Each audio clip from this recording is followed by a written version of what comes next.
So, welcome to Jazz Sessions number 16. 16 weeks we've been doing this now, where we have every Sunday, we have our uh, writing sessions for free writing classes for writers. And I just had to let two more people in, so pardon me, I'm a little distracted here. Hide the controls again. And this particular week, I'm having my first guest instructor. I hope she won't be my last when I find someone who's got an important topic I want to share with you. Tonight, today, whatever time it is in your time zone, Annmarie SanSevero will be joining us to talk about the Rising Caryatid, writing and thriving through life's challenges. When she told me that this topic was something she had a presentation on, I said, that's an important topic, and you're the person who should be teaching it. So I want to include you in this if you'll let me. And she agreed. So we always open with what we call paying for the soup. It's a line from Star Trek, old Star Trek. As somebody out there surely said, it's time to pay for the soup. We're giving this material to you for free, but we are hoping you will buy some of our books perhaps. And on the right is the book that I traditionally promote, which is my book for writers, Making Story Models. It's tools for visualizing your story. On the left is Annmarie's brand new book. I'm not even sure if it's actually for sale yet. It's still, I think, in pre-order. Butterfly Stroke and Other Stories. These are short fiction, many of which she has had in Writers of the Future. I've had the chance to read and preview many of these, and she is a strong writer with a sense of hope. And that comes through in her stories. And so I wanted to share that with you and share her presentation with you. So I am going to now make Annmarie our host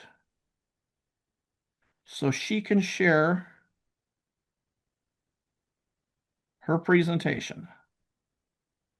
Okay. And take it away, Annmarie. I am taking over your world.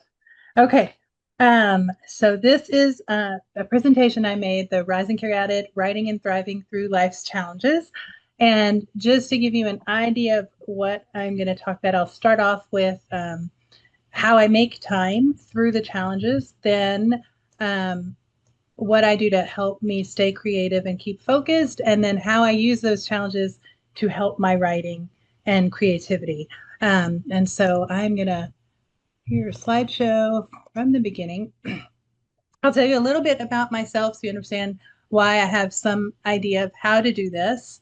I raised 4 kids by myself while working 3 to 4 jobs, part-time, not 3 to 4 full-time, or I'd be dead. And then as they started growing up, I went back to school so I could get better jobs and not have to work 3 or 4. And I just graduated and gotten my bachelor's and was applying for nice, shiny jobs with much better income when I was diagnosed with my second cancer. And so that put some of that job searching stuff on hold. While I was going through treatments and things. My first cancer, they're 2 totally different cancers because I guess I'm an overachiever. But the first cancer was thyroid. And while the treatment for that was easier, the consequences were harder. And I like to say that I have the metabolism of a depressed sloth on Valium. And that makes me tired all the time. I am exhausted constantly as a result of that. And they do give you like medicine to do what your thyroid you're supposed to. I don't know how many of you know what thyroids are, but they pretty much make you function. Like everything you need to function, you need your thyroid for. And mine's gone. And then I developed a pituitary adenoma, which stopped the medicine from working. So that's why I was really struggling with. Now I've got nothing to help me function. And then I had all these other health issues going on. And all this time I was raising my kids and I really wanted to be a writer. And I was striving to figure out solutions to be able to do that. And these are the things I came up with. So these have helped me make progress. And if your goal is something else, I think everyone on here wants to be a writer of some kind. And so this is what I do. And I hope it helps you. Now, how I chose the title of this, there is this porch in Athens. And these statues are caryatids. And they are these elegant looking, strong women who are bearing the burden of this building. And I loved that. But I also loved the image on the right, which is Rodin's interpretation of this. And his is called The Fallen Caryatid Carrying Her Stone. Because sometimes we are doing our absolute best, but the world is just pushing down on us and weighing us down, and it can make us feel like we just can't do it anymore. And so I titled mine The Rising Caryatid because it is great to be a strong, independent woman. But let's be honest, sometimes we feel crushed. And when that happens, we need tools to help us get up again. And these are some of my tools to help me do that. All right. The first thing that I think is very important is your why. Why do you even want to write? And I'm going to tell you my why and why that keeps me going. I was the little girl who did not fit in with her family or anyone around her. And there were bad things going on in my family. And I would escape to the library. And books showed me that there were people who were also in dangerous and bad situations who survived. And not only survived, they became like the heroes of the story. And I love that. I was like, I could become someone who makes a difference. I don't have to hide all the time. And those stories gave me courage. And so my why is I want to give other people that courage. So when I am thinking about, oh, do I have the energy to write today? I kind of picture either that little girl who is scared or that woman who is having to escape a dangerous situation or a man who feels the burden of every responsibility put on him. And I'm like, that's my why. That's what I want to keep writing for, is for those people. So I would ask, why do you want to write? And put that in your mind. Now, some people who are much more creative, as far as visually creative than I am, do things like vision boards and stuff like that. I don't have one for two reasons. One, it would look awful. It would look so awful. I have zero graphical skills whatsoever. So my vision board would turn into like a nightmare board because I'd be really sad at how depressing it was. And then I also someone who's very pragmatic. And I keep thinking, okay, the time I am using to do this vision board, I could be writing a short story. So that's why I don't have one. But I always have my why in the back of my head. And that why keeps me going. So pick out yours, and we'll return to that in a little bit. Now, the next thing is you need a battle plan. And in my case, let's say you want to make this beautiful, beautiful turret or whatever these are called. I'm not good at castle structures. So Martin, you can step in and tell me what that's really called, if you know. But that takes a lot of work. And so do books, right? They take a lot of work. And you're seeing all this stuff you have to write. And you're thinking, I can't do it. I don't have the time. Well, maybe you can't sit down and write for 10 hours a day like Brandon Sanderson does. But what you can do is, I don't know if you can see all this stuff I'm trying to do on my screen by admitting people, but Martin, it is not letting me admit them. So what you could do is these little bricks here. And if each day you're building up little bricks, eventually you're going to have this structure, right? Now, maybe you can do, instead of these 5 bricks, you can do 1 brick. Now, every time I talk to someone about, don't worry about all that you can't do, just think about what you can, I will inevitably have someone say, well, I can't write for an hour a day. I told them about a woman who had an academic career, and she wrote over 50 books, writing 1 hour a day. And she has a brilliant career. And the person's response was, well, I don't have an hour. And I'm like, okay, do you have 15 minutes? You have half a brick. You can do half a brick. And the more of those half bricks you put together, eventually you have this big, beautiful structure. Now, these things, life, they don't happen by themselves. We have to make them happen. So here's how I work this out. Now I'm very structured. Not everyone is structured. I think maybe sometimes my structure drives Martin crazy, but he puts up with me anyway. Um, but I have these goals that I want. So I have a section of these are the goals for my life. These are what I want to be known as, what I want to accomplish. And in this case, we're just going to take writing, not my other weird goals. And so then I think, okay, now what do I want to accomplish this year in that? And I write those down. And then I think about the 12 months I have to do that in that year and break it up. And then what I can do this week for that month's goals. And it makes it so much easier if you think about the little things that you have to do that add up to those bigger things. I have a book two due in September. Now, let's say, for argument's sake, and if my publisher happens to ever listen to this video, this is not true. But let's just say I haven't started book two and it's due in September, at the end of September, and I have like 4 weeks.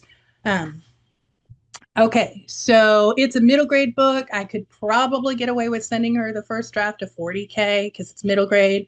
That's 4 weeks, but 40,000 words sounds like a lot, doesn't it? And so in those 4 weeks, okay, that means 10,000 words a week. Okay, let's say I only write 5 days a week because the weekends I collapse or something. That's 2,000 words a day. 2,000 words isn't very intimidating, at least not to me. It used to be, but now I write enough where I could do 2,000 words a day. So if you think about those small bits, eventually you have those big castles that you want. Now, you have to stay, I have to, maybe you don't, I have to stay organized. Okay. I've got too many things going on. I am still working 3 jobs, and now I am going to grad school because I apparently like torture. But I have to keep all these balances. And now I have 3 book deals I have to do. I have 1 book I'm marketing. I have a goal to win Writers of the Future before I pro out. So now I'm starting to panic because I'm about to pro out. So I'm constantly balancing all the writing and the marketing. So I organize it. I have the month, and then I have from that month what I have to do that day. And then because you're going to start succeeding in your writing, you need to keep up with all that writing. So I use Trello, and just going from memory, because I didn't make this big enough where you could read, I hope, because then you see all my secrets. But on this left side are the stories in Trello that I have available that are not contracted. I haven't started setting them out yet. Then I have the ones that are on submission. This one is blanked out just because I was afraid someone would zoom in and might be a judge of Writers of the Future, and then I'd get disqualified because they see the title. And then here are the stories under contract. Some of these are short stories, some of these are novels.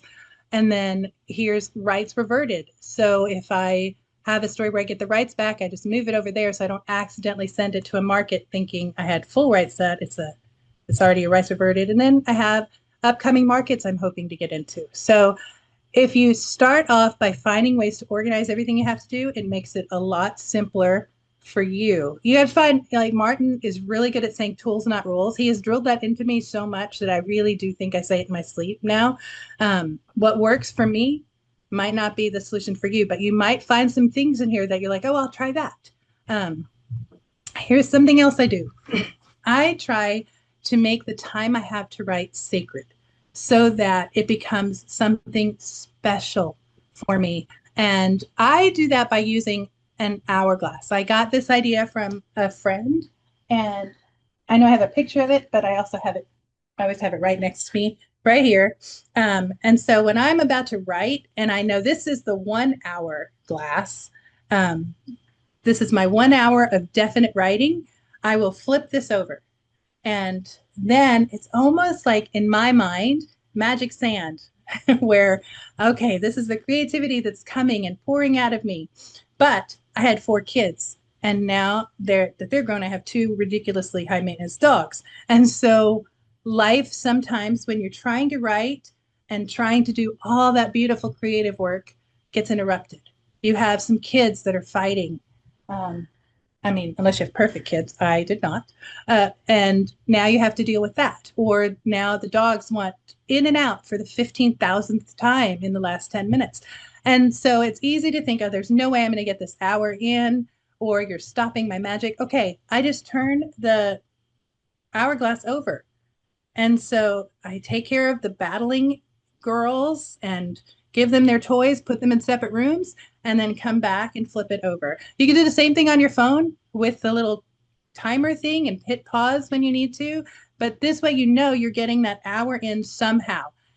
It would be lovely if we could get that hour in one piece, like normal human beings, but it doesn't always work that way. So to make sure I get it, I just have to keep going and hitting pause, and then I come back.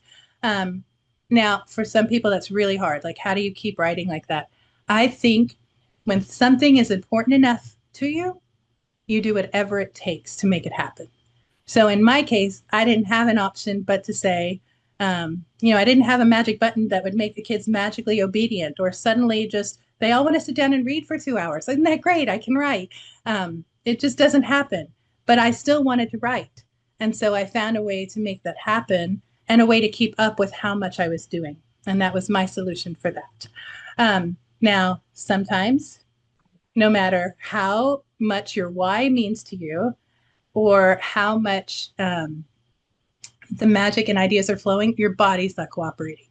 And there are times when I am so completely exhausted that even the idea of lifting up my arms to my laptop is too much.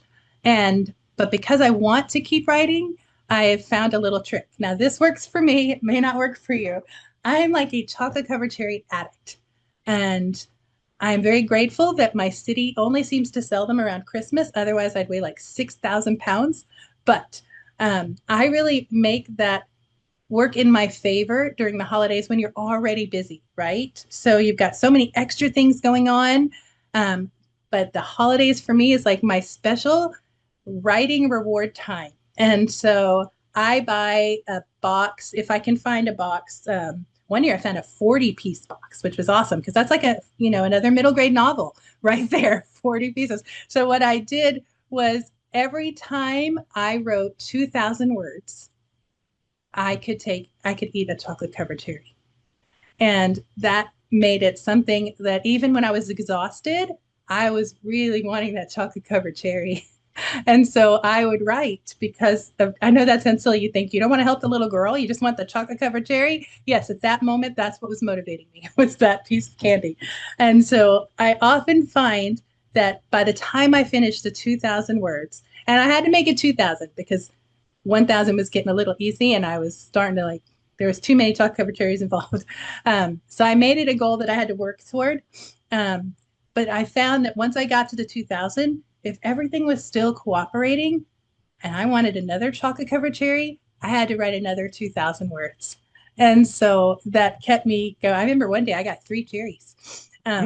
So that's just something I did. You don't have, I mean, you might be motivated just by your why, but some days I need a little extra. And that was my extra. So the next thing I wanted to talk about is the fact that when we're trying to write, and I talked about how I always had to, especially when my kids were, in their teenage years and battling all the time, having to put that hourglass sideways. It's hard to keep focused when you know you have limited time to write. And so here's something that has worked for me a lot. No matter what you're doing, you're neglecting something, right? Here's your motivational sentence for the day. You are neglecting something right now because you're here. When I'm writing, I am not doing my laundry. When I'm doing my laundry, I'm not reading to my children. When I am cooking dinner, there's something else I'm not doing. So rather than feeling guilty about everything I have to do or letting the stress of the entire list I have to do, I make sure I'm just focused on my next thing. This is something I learned from one of my spiritual heroes, Elizabeth Elliot. And it's those of you who go to Superstars or something, we'll go to lunch and I will tell you all about her. She's amazing. And she's done much harder things than I hope I ever have to face. But she was talking about, and I'll have to tell you this to understand, she was a missionary to the Indians in South America. They killed her husband with a machete. She had a 1-year-old little girl. They were in the jungle. They went back to the States, and she made the unbelievable decision to go back to the tribe that had just killed her husband and continue to serve them with her 2-year-old daughter. Her daughter was now 2.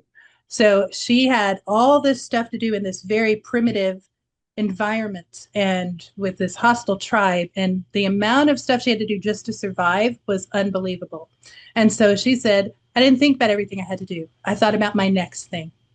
I'm just going to do my next thing. And that became my mantra. So when I sit down to write, that's my next thing.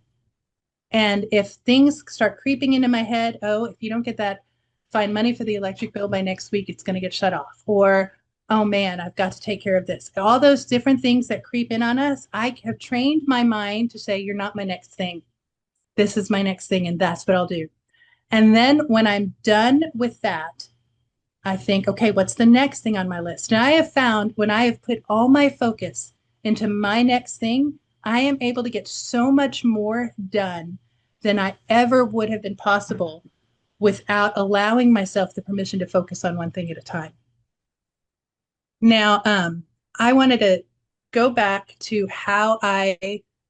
the trials we go through. All of these are things that can play into our writing. Now, this thing on the bottom here, everything is research, I learned from Martin. He has been a great help to me. And we were talking about some of the new experiences I was going through with these treatments. And he goes, just remember, everything is research. And I have taken that to heart. And now my doctors get kind of a kick out of the fact that when they're like, do you have any questions? My questions about my health probably take 2 minutes. And then I'm like, okay, I was thinking about using some of this for a story. So here are the things I need to ask you.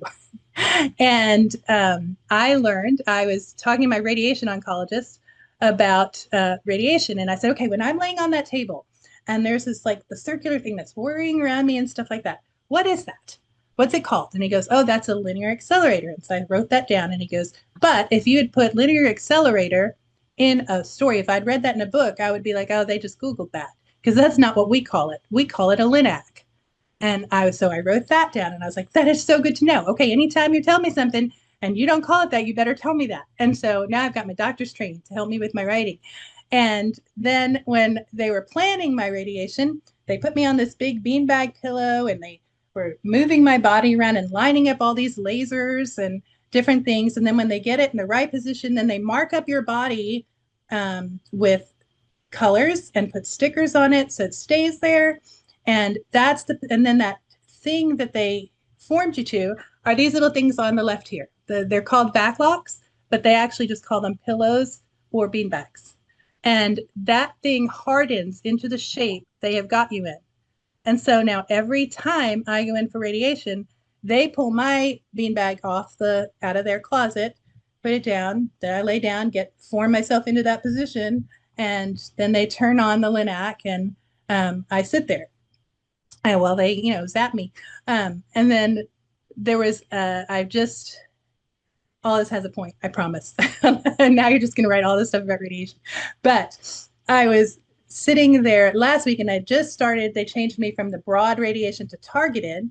And I noticed inside that the machine started changing shapes inside. And I asked the girl about it and she says, oh, now that you're on targeted radiation, it changes to the shape of the area we want to hit. And so it's almost like this meldy sci-fi kind of material.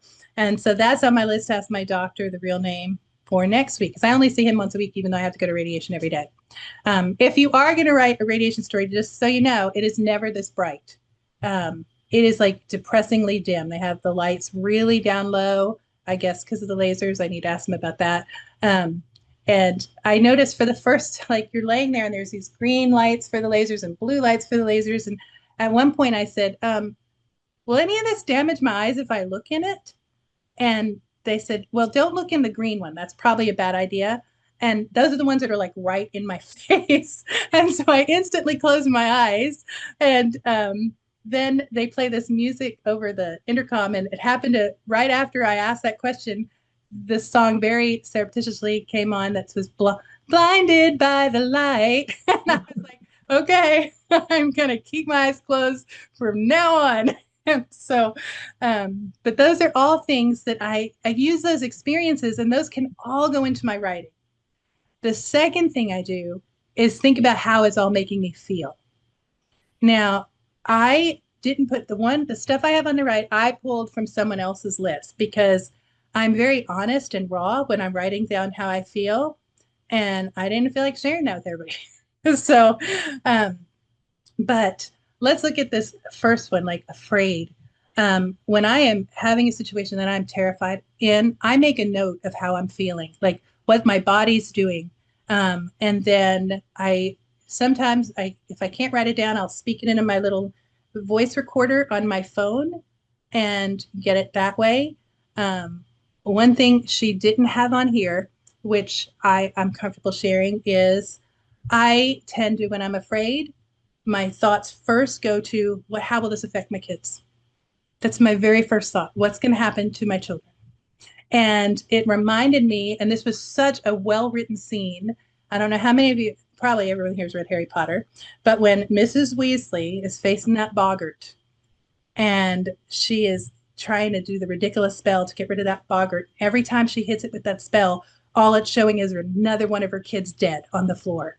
And she is going ridiculous, ridiculous. And each time it switches to another one of her kids injured or killed over and over again. And I, as a mom, was just weeping with that scene from that story because I understood exactly what Mrs. Weasley felt. And so those are the kind of things, as you're experiencing trials or difficulties or anything, mark down how that makes you feel. Because when you encounter a character and you want to make that real, you have the experience to draw upon. L. Ron Hubbard was really big about getting to know people, which just makes my introvert heart tremble. He would go out and talk to strangers just to gain their experiences. And I, again, go back to what's the worst thing that can happen. And I'm picturing myself on a Criminal Minds episode, captive in the woods, because I tried to get to know someone. And so I tend to be a little more gun shy with that. But as I get to know people, they usually just start telling me their secrets for some reason. So then I get to draw upon their stories and learn. And my friends have sort of gotten used to me saying, "What were you feeling right then?" Just so I can write it down. So use all of that. And anyway, that's how I use it in my writing. Now, because I know that I have limited amounts of writing time and I want that brick there, and I've only got time for one brick.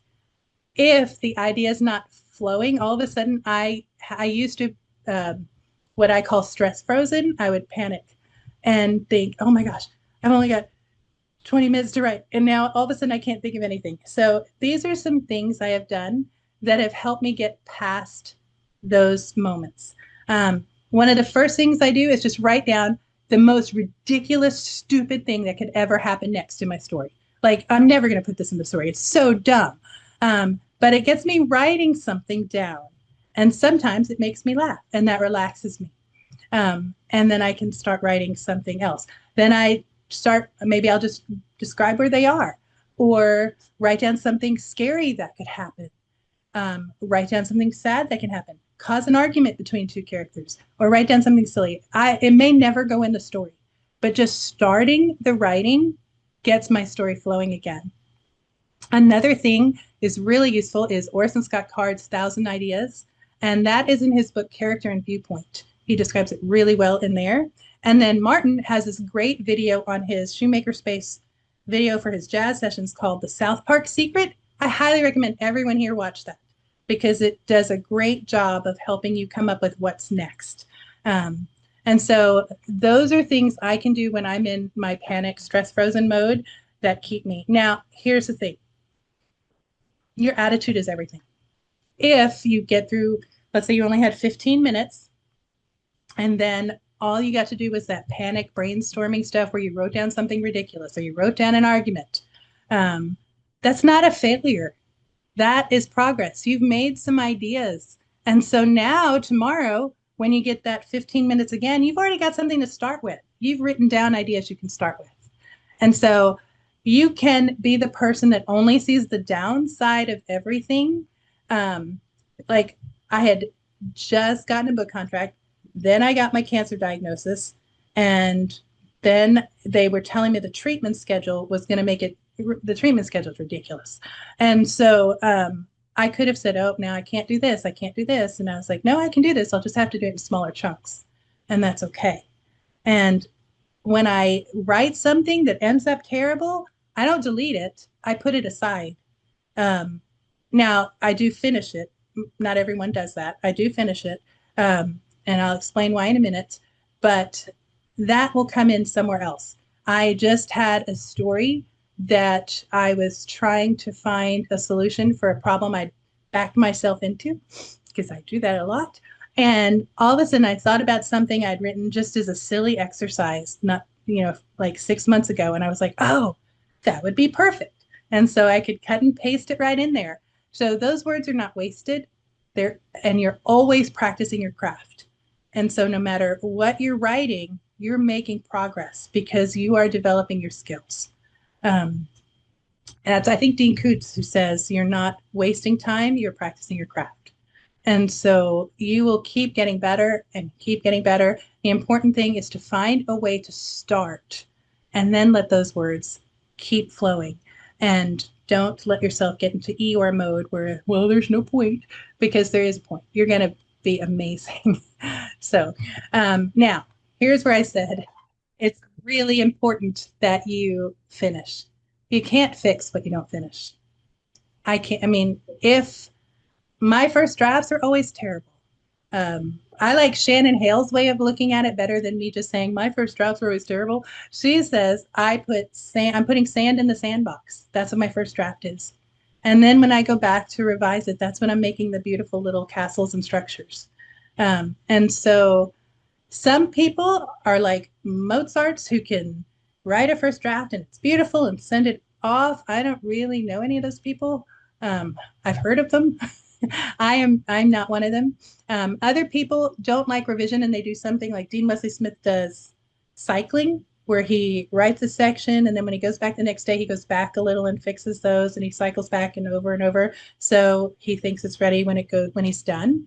And that works for him. I have too much anxiety for that work for me. But and I love revision because that's where I'm making it pretty. And that's when I can go back and find better verbs than I had. And that's when I can really look at my characters' voices and say, okay, do this was it Jonathan Mayberry who got to read Stephen King's first draft of Carrie?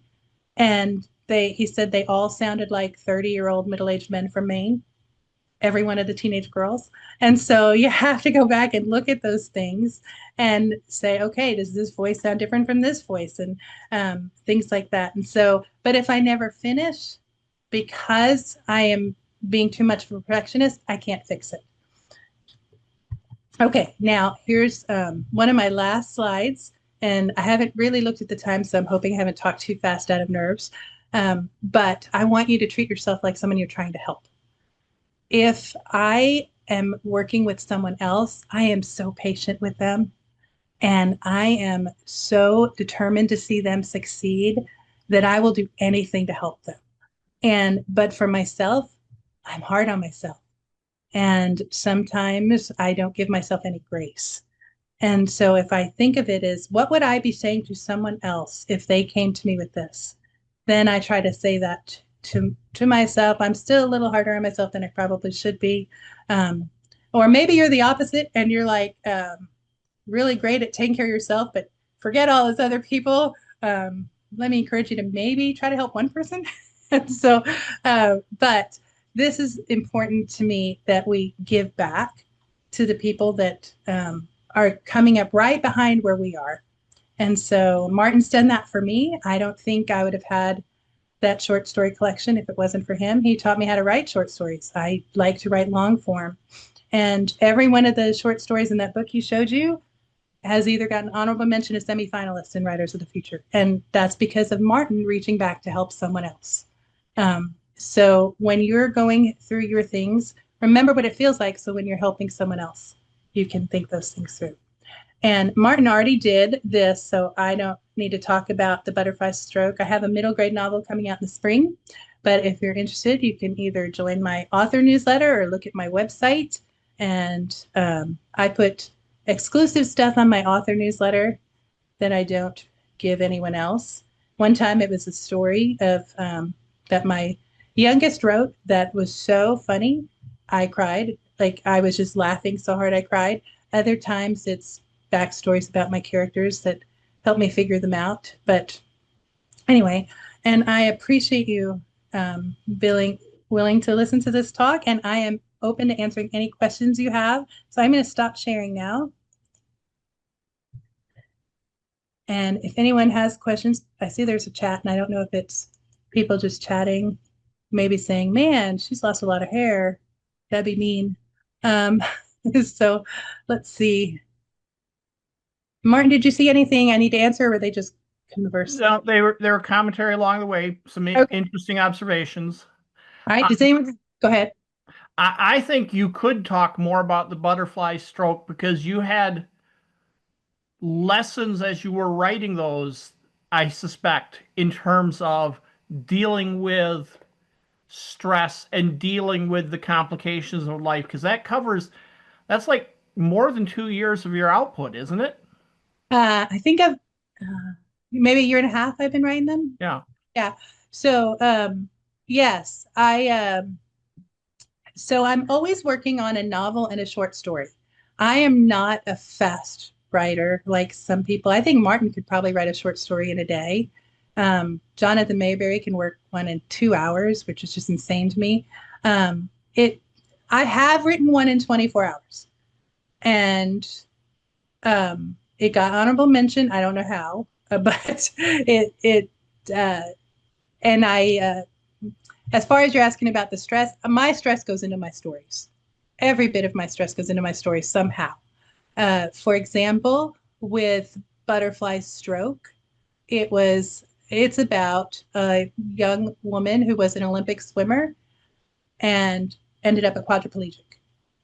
And so then it was at the time when Elon Musk was first talking about Neuralink, or the first time I'd heard about it. He may have been talking about it for years, for all I know. And I saw that story and I thought, oh man, what if? And here's something else. This is so helpful whenever I'm writing or I see any news story or anything. I think, what if? Tom Clancy, when he wrote Hunt for Red October, he said he had just seen a news story about a Russian fishing trailer who'd gotten off course and ended up in U.S. waters. And all of a sudden he thought, what if it wasn't a fishing trailer? What if it was a nuclear submarine? And what if it was a rogue captain heading that submarine? And so that's kind of what I do with my stress. And in this case, I thought, what if we could take that Neuralink and a stent and put the stent beneath where the spine is damaged and have a wireless connection that allowed the paralyzed person to move again. And we're talking about things. You have a dream. Her dream was to be an Olympic swimmer, and that was taken away from her. And the stress of when I was feeling things I wanted and all of a sudden I couldn't do them, that all went into that story. And not in the same way, obviously. I like to kind of what therapists call flatten it out. So it's not me just retelling my life, it's my emotions are in it. And then the things that could happen as a result. In this case, with this story, with all the new neural connections flying back and forth in her brain, she developed a subsection of her brain with its own consciousness. And then she had to deal with what if I have to give up my dream to help other people? And so there's all kinds of ways you can use what you're going through. My most recent story that is being judged right now, I have so much stress over this stuff, is probably the most autobiographical I've ever written. And when Martin and I talked about it, I was like, I'm not sure I can write it. I don't, I think it would be almost too painful to write. And, but I think it ended up okay. Martin really liked it. He's got my hopes up too much, I think, for this quarter. So now if it doesn't win, I'm going to be like devastated. But anyway, Is that what you were asking, Martin? Or did I just go off on my own little tangent? No, I think that was a good help. Okay. Do you have lessons you learned on the middle grade novel as well, where it was tied into your struggling and surviving as you're working on the writing? So, yes, in a different way. That one came about because one of my children was being rude to me, really rude. And I had said to them, I'm not sure that you talk to your dad this way. Because I've never, I mean, I'm not there when they're with their dad, but I have a strong suspicion that there was much more respect going on over there. And this child, I'm going to try to flatten out the child as best I can so no one can figure out which one it is, said, You're right, I don't. And I asked why. Um, do you not respect me? Is there something that's causing that? And their comment was, I think it's because I know you're going to love me anyway. And when I heard that, I was like, oh my goodness, my kids are worried their father's not going to love them if they don't do what he wants. And that was partly because in my life experience, um, one of the reasons he left was, or the main reason, was I was investigating a different faith that he wasn't happy with. And I was not submitting to what he was saying. And I could not get to where I could just drop it. I just needed to figure out what I thought. And my church was a very strict church at the time. They excommunicated me. They had a public lesson about me. And my husband left right after that. And suddenly I had 4 kids, and I wasn't even sure what I believed. So all of that went into that story about what it's like to worry about if the person you love the most is going to reject you just because you want to accept something else. And in this case, for this book, it's a boy who's growing up in a home where his dad is the national hero and no one talks about his mother. It's a forbidden topic. And then he finds out his mother is from this other kingdom that their kingdom considers apostasy, essentially. And him having to realize accepting one parent doesn't mean rejecting the other. And so all of those things go into my writing. In this case, I put him in a situation where his father was taken captive, and the only way for him to rescue his father and save him is to embrace the old magic from his mother's kingdom to use it to save his father, which meant losing his father's love. And so he was wrestling with, what do I do? It's a middle grade book, so of course it's going to have a happy ending. Almost all I think I only have one story that didn't have a happy ending. But they still had a lot of courage and resilience in it. So everything works out in the end. But I just wanted kids to know you can love both your parents, even if they're completely different. And that's okay.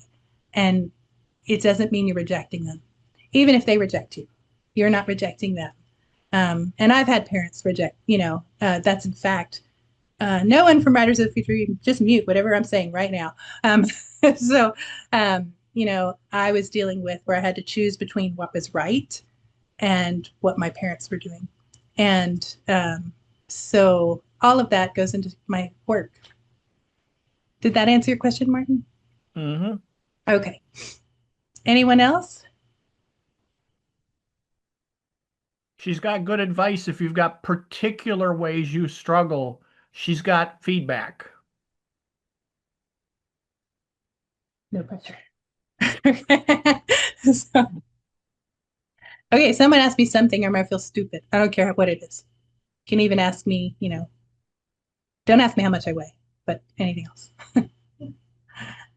And can you say more about how you split goals down? I mean, you talked about life goals to yearly goals to Okay, so months to let's week. say, so I want to learn Italian fluently. Can Okay, that's one. This isn't can you necessarily say right. about Did I cut him off? I'm sorry, Andy. Um, he's frozen, but I'm going to keep talking, hoping he can hear Oh me. no, yeah, please continue. Yeah, I I can can hear. hear you. Yeah. Okay. So let's say in this particular goal, I want to learn Italian because even though I grew up in an Italian immigrant family, when my grandparents' family was moved here, they were like, we're Americans and we're going to speak English. And so no one grew up teaching me Italian except when they were angry. And then they would curse all these. I mean, I could curse you out in Italian like you would not believe. So I decided as an adult, I wanted to learn the non curse words. And so I have this goal of I want to be fluent in Italian. But guess how much time I have to study languages, right? So I started off with, okay, here's what I'd like to do for a year. I'd like to be able to conjugate verbs and I'd like to keep increasing my vocabulary. Now, this one I don't have to break down as hard because pretty much all I do is a Duolingo session, which takes what, 3 minutes? That's not hard. And then I'll have some verbs I conjugate. And that's it. But that's all I have time for. For other goals I have like writing, I know I want to write at least one novel a year. I want to write now I it used to be 4 short stories a year, but that was when I was only writing to enter Writers of the Future. I'm trying to up my output. And so I'm trying to do one a month now instead of one a quarter. And so I know I have a goal for the year of a novel and 12 short stories. So to do that, I have on my month how much I would have to get done for that month. I'm going to make the math really, really easy on me. And we now have a 10-month year. Okay. We're just going to go. We're cutting off 2 months we don't like. And so let's say I needed a 60,000 word novel. So how much would I have to write a month for that? Somebody else do math beside Martin. You're good at math. I mean, I made it really easy. So That's going to be 6,000. thank you. Okay. And so then I would think about, okay, I have my monthly calendar view and I know, okay, if I have radiation every day, that's going to cut into my time. So I have to think about or if I have, I always have radiation every day, but sometimes I have extra doctor's appointments on top of that. So I know this week is going to be busier than this week because apparently every doctor I have wants to see me this week. So I kind of weigh out, okay, I can write double on this week than I can that week. And I put that down in my goals. Here's how much I'm going to write this month, but I have to divide it out between appointments. And then on my daily stuff, I put down, okay, here's what I have to do each day. I don't mind. I'm trying to think of what I have on my calendar right now, if I'm okay sharing it. I better not because I have some personal stuff on there. But I just, and then I mark it off. Like I also in grad school am reissuing a new edition of The Man Who Was Thursday. And so I have to proofread through all of that to see that there were no transcription errors when they put it on Gutenberg so that I can upload it to Vellum correctly. And so I broke that up into, so now my daily calendar will have like, for my goals for today are get 1,000 words in for book 2 of my novel, finish this short story that I started because I know where I am in it, and knock out one chapter of The Man Who Was Thursday. I'll also have, I do have to clean my house and laundry and stuff like that. Does that answer your question, Andy, or did I just make that worse? Yes, yeah, that's helpful. Thank you. Okay.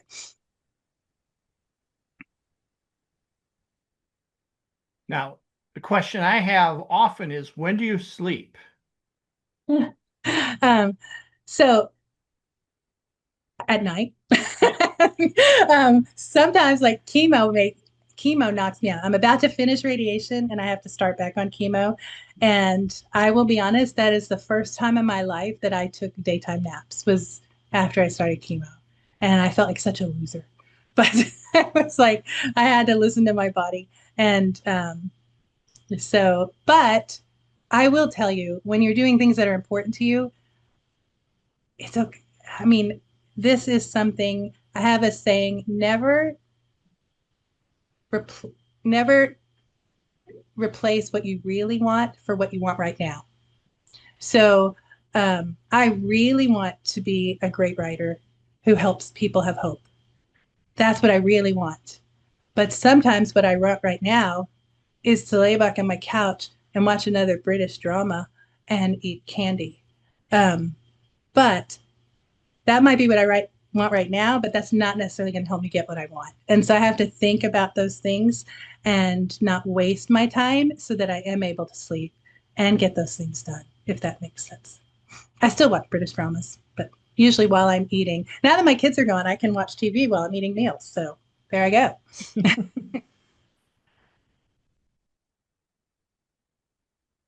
Anyone else? Okay, so you're going to go out and buy all of Martin's books, watch all of Martin's videos, and pre-order Butterfly Stroke, and have a great time having hope and resilience in everything you read. Andy's a very gifted writer himself. So Thank you, Annmarie. I will now switch back to sharing. I want to show the upcoming schedule. Hide that. Hey, I said hide that. All right. So I've changed up the schedule. We already changed it up once to fit Annmarie in here. I'm going to change it up again next week. That I've decided it's time to talk about writing scams because they seem to be on the uptick lately. And I've been saying I need a talk on that. And I've been looking at my calendar, and the next official opening in the calendar was May of next year. And I said, the scams are coming up now. So I want to talk about that. Never give a sucker an even break. And then in September, we're going to hit panning for gold, the Bradbury method. I am so looking forward to this one. I already gave it as a talk for the Apex Writing Group because they asked for me to talk on something, and of the list of things I had, this was the one they wanted. It's really a different perspective how Bradbury approached writing and the lessons we get from him. And then we have 4 weeks of making story models. Still not too late to buy the book, so you can be right up with us in the book as you go along. October 12th will be another tribute episode, this time to Kevin J. Anderson and Rebecca Messa and the lessons I've learned from them. October 19th, we'll be looking at free fall and spin gravity and all the ways that you can get killed by that. 26th, I'm reviving an old talk. It's going to take some touch-ups because the world changes all the time. But marketing for introverts, looking at methods and techniques you can use that aren't about going out and talking to people face to face. Now, talking to people is a necessary part of this, but we're going to be looking at some systems and methods you can do to help support your writing and your promotion. And then November 2nd, we're going to do the talk that would have been next week, which is Whose Story Is It? Lessons we can learn from improv applied to writing. That takes us back to paying for the soup again. Look at that QR code. Go pre-order a book with a whole bunch of great stories in it that I know you're going to love. Any last minute questions for me or for Annmarie?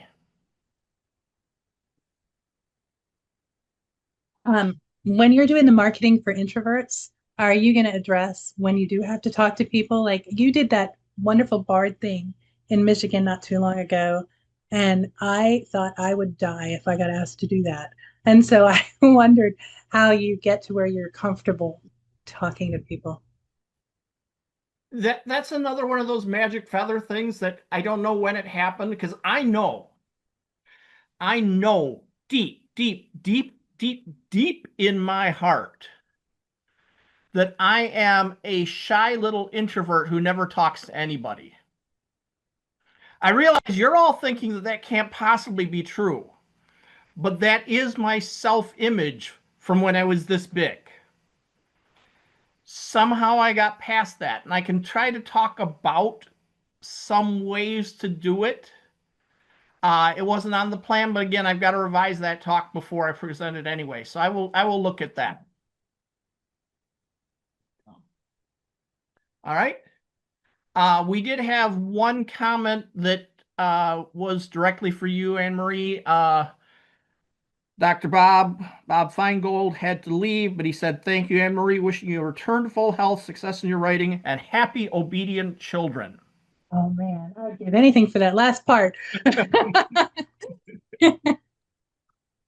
So, um, so that's what we have for this week. Thank you very much, Annmarie. You did a phenomenal job, and I hope you've given some people some inspiration and uplift for their own struggles. Thank you.